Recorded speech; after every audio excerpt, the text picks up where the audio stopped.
अगर हमको political advantage लेना होता तो हम कह देते हम अभी कर लेंगे।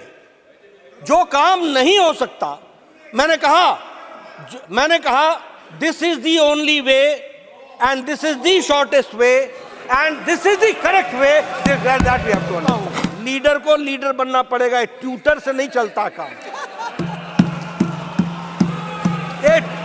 ये ट्यूटर्ड स्टेटमेंट से नहीं चलता है काम, और वह भी ट्यूटर अगर कोई लीडर हो तो भी समझ में आता है। ये एनजीओ को लेकर के आ जाते हो, जिन एनजीओ को जिनको आता न पता न सता, कोई चीज जानकारी नहीं, वो आपको समझाते हैं और आप बोल करके सोचो I was shocked and shattered and shocked. आखिर हमने महिलाओं को रिजर्वेशन देना है, पर किस सीट पर रिजर्वेशन मिले, किस सीट पर ना मिले, इसका फैसला कौन करेगा? इसका फैसला सरकार नहीं कर सकती, एक क्वासी जुडिशियल बॉडी करती है। उसको नॉमिनेट करना पड़ता है, उसको नॉमिनेट करना पड़ता है, उसको फिर वो, अब मैं अगर सरकार में हूं और मैं वायनाड को अगर रिजर्व कर दूं तो, अमेठी को कर दूं तो, अगर मैं अमेठी को कर दूं तो, अगर मैं रायबरेली को कर दूं तो, ये इसके लिए दो चीजें आवश्यक है। कालबुर्गी को कर दूं तो इसके लिए दो चीजें आवश्यक है। पहला कि सेंसस हो, जनसंख्या हमारे सामने आए, और उसके साथ साथ फिर public hearing, quasi judicial body के माध्यम से पब्लिक हियरिंग हो, सीट्स निकाली जाए, नंबर निकाला जाए, और उसको निकालने के बाद उसको आगे बढ़ाया जाए। मैं यहां यह भी कहना चाहूंगा कि कुछ लोग कह रहे हैं कि सीटों में आप बढ़ा दोगे। अरे सीटें अगर बढ़ेंगी तो 33% भी तो बढ़ करके आएगा, इतना तो सिंपल मैथमेटिक्स समझना चाहिए। 33% तो बढ़ी हुई सीटों का भी होगा, आपको उसमें भी स्थान मिलेगा। इसलिए नियम कानून से हम ये मानते हैं कि आज अगर आप बिल पास करते हो तो 2029 में महिला आरक्षित महिलाएं हमारी एमपी बन करके आ जाएंगी, ये बात पक्की है। लेकिन अगर आप आज पास नहीं करते हो तो 2029 में भी नहीं आना, यह भी तय है, इसको भी हमको समझ लेना चाहिए। इसलिए मैं आप अपनी बात कहिएगा, मैं इसलिए if this is the way and if this is the only way and if this is the shortest way, this is the way जिस रास्ते से हमको जाने की आवश्यकता है। हमारे आज भारतीय जनता पार्टी के दृष्टि से मैं आपके सामने ये बात कहना चाहूंगा कि honourable leader of the opposition wants to intervene for a minute, please. Sir खड़गे जी, प्लीज। क्या बोलना है इसका जवाब? इसका अमेंडमेंट करने का कोई दिक्कत नहीं है। ये आप अब करने का, तो ये 31 को डाल रहे हैं। इसका मकसद क्या है कि बिल ऐसा ही चले। नहीं, आप ही ने कहा 29 के बाद ये सब 29 को नहीं, मैं सर जब पंचायत में रिजर्वेशन के लिए होता है, जिला पंचायत का होता है, तो ये वुमन रिजर्वेशन का क्यों नहीं होता? आज करो। और मैं एक कबीर का दुआ सुनाता हूँ, कल करने का आज करो, आज करने का अब करो, और फिर तो पल में प्रलय होगा तो फिर करेंगे कब? पल में प्रलय होगा तो फिर करेंगे कब? मिस्टर नड्डा, तो इसीलिए आप आज कीजिए, वी आर रेडी। वो इलीगल नहीं होता, जुडिशरी नहीं होता, कुछ नहीं।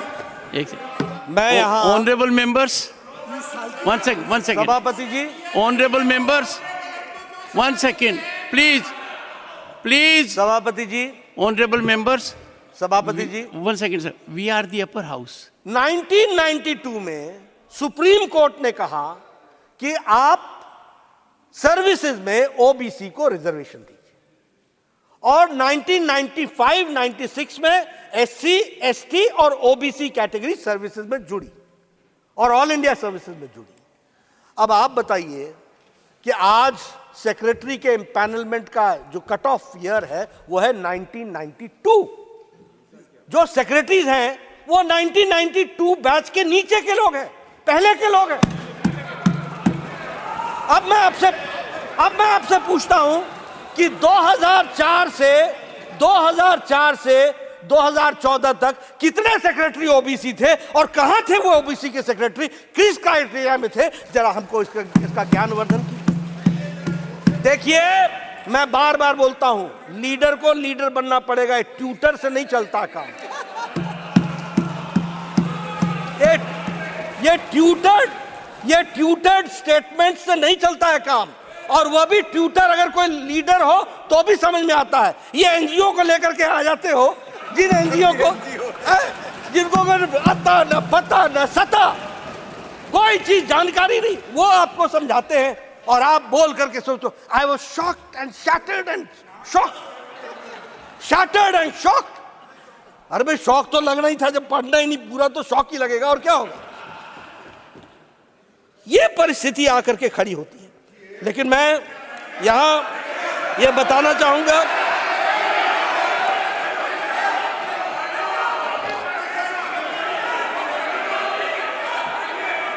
इस देश को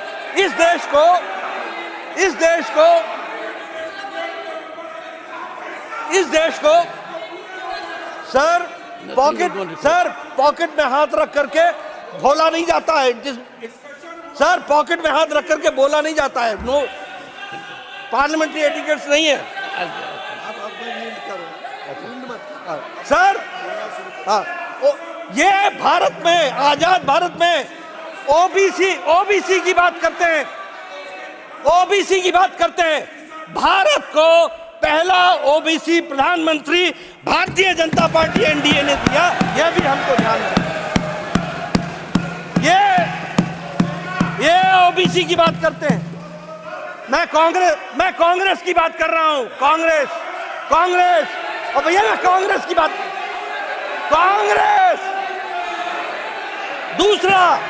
दूसरा आज 27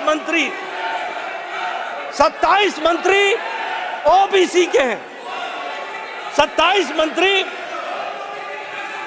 और हमारे एमपीज। मैं सर कांग्रेस की बात कर रहा हूं, उनकी बात नहीं कर रहा हूं। देवेगौड़ा जी हमारे हैं।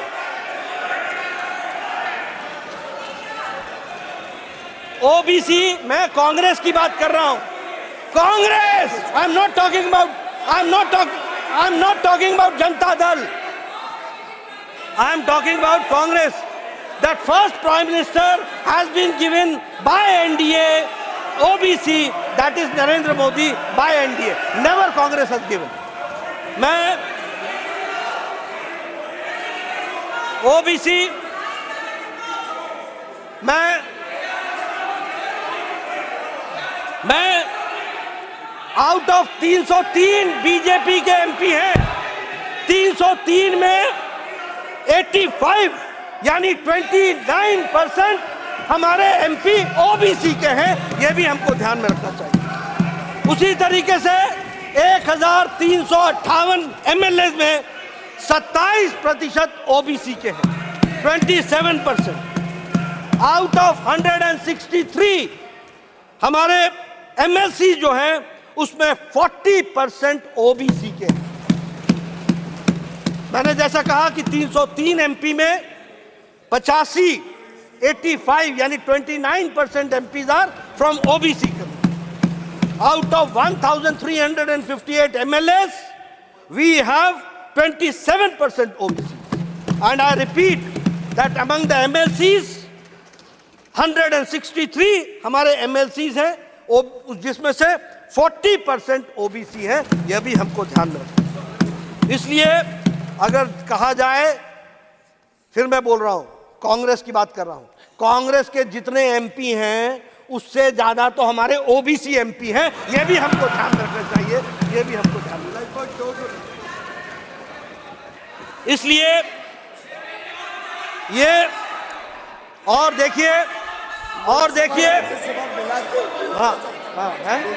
मैं सिर्फ लोकसभा की बात कर रहा हूं। अगर लोकसभा और राज्यसभा मिला ले तो आपसे कहीं ज्यादा हम निकल जाते हैं, ये भी आपको ध्यान रखना। इसलिए और आप ओबीसी की बात करें, आप ओबीसी की बात करें, जो एक बार नहीं अनेकों बार ओबीसी को गाली दे और एक बार नहीं अनेकों बार बोले मैं नहीं माफी मांगूंगा, ये इस तरह की बातचीत करें। इसलिए मैं ये कहना चाहता हूं, सब लोगों का साथ मिलना चाहिए, सबकी सद्बुद्धि आए, सब लोग मिलकर के चलें, नारी सशक्तिकरण में अपने आप को जोड़ करके चलें और इस काम में अपना योगदान करें। और हम ओबीसी समर्थक होते हुए समाज को सबको साथ लेकर के चलने की बात कहते हैं। इन्हीं शब्दों के साथ इसका मैं समर्थन करता हूं और सबसे समर्थन